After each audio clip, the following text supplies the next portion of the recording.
Hello friends, আজকে আমরা আলোচনা করব গুগল শিটস নিয়ে। আমরা অনেকেই আমাদের ল্যাপটপে এক্সেল ডাউনলোড করতে পারি না বা অনেক প্রবলেম থাকতে পারে।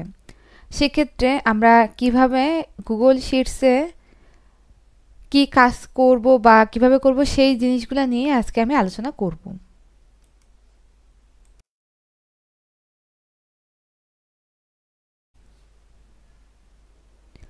আচ্ছা, আজকে আমি এখানে দেখাবো ভিলুকআপের কিভাবে কাজ করে সেটা।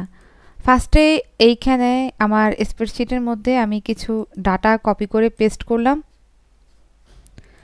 এই কপি করে পেস্ট করা ডাটাগুলো কিভাবে ভিলুকআপের কাজ হয় সেই কাজটা আমি দেখাবো।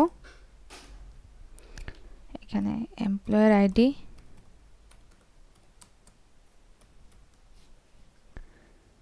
আর এখানে হচ্ছে নর্থ সেলটা দিলাম।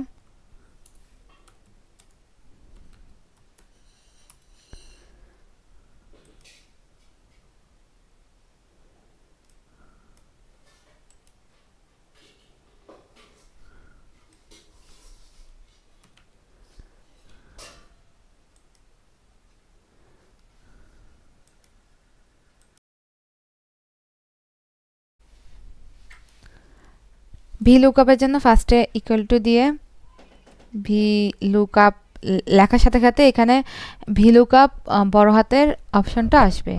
তো ওইটাতে ক্লিক করলাম। ক্লিক করার সাথে সাথে এখানে চারটা অপশন আমাকে শো করবে। প্রথমটা হচ্ছে সার্চ কি, এরপরটা হচ্ছে রেঞ্জ, এরপরে ইন্ডেক্স, এরপর হচ্ছে ইজ সর্টেড। আচ্ছা, এক এক করে আমি সবগুলো অপশনই এখানে দেব। তো প্রথমের অপশনটা হচ্ছে এইটাতে ক্লিক করার পরে হচ্ছে কমা, এরপর হচ্ছে রেঞ্জ। আমার এইখানে আইডির কোনখান থেকে কতটুকু পর্যন্ত রেঞ্জ তার সম্পূর্ণটা দিতে হবে। তো আমি এখানে ইমেল আইডি থেকে শুরু করে এতটুকু পর্যন্ত দিব। তারপর হচ্ছে কমা, তারপর হচ্ছে ইন্ডেক্স। ইন্ডেক্স বিষয়টা হলো আমার এখানে এই আইডির আন্ডারে আমি যে নর্থ সেলের যে জিনিসটা নিলাম এমপ্লয়ার যে আইডির আন্ডারে, সেটা কত নাম্বার সেইটা এখানে আমার থেকে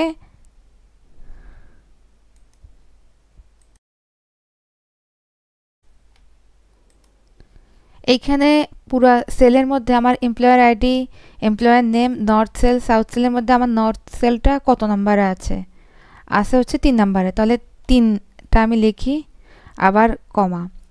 আচ্ছা, এখন হচ্ছে ইজ সর্টেড। এটার মানে কি, আমি আমি এক্স্যাক্ট যে ডাটাটা চাচ্ছি ওটা কি এক্স্যাক্টলি পুরো হুবহু মিল হবে না ভিন্ন হবে, এরকম একটা বিষয় এখানে কাজ করে।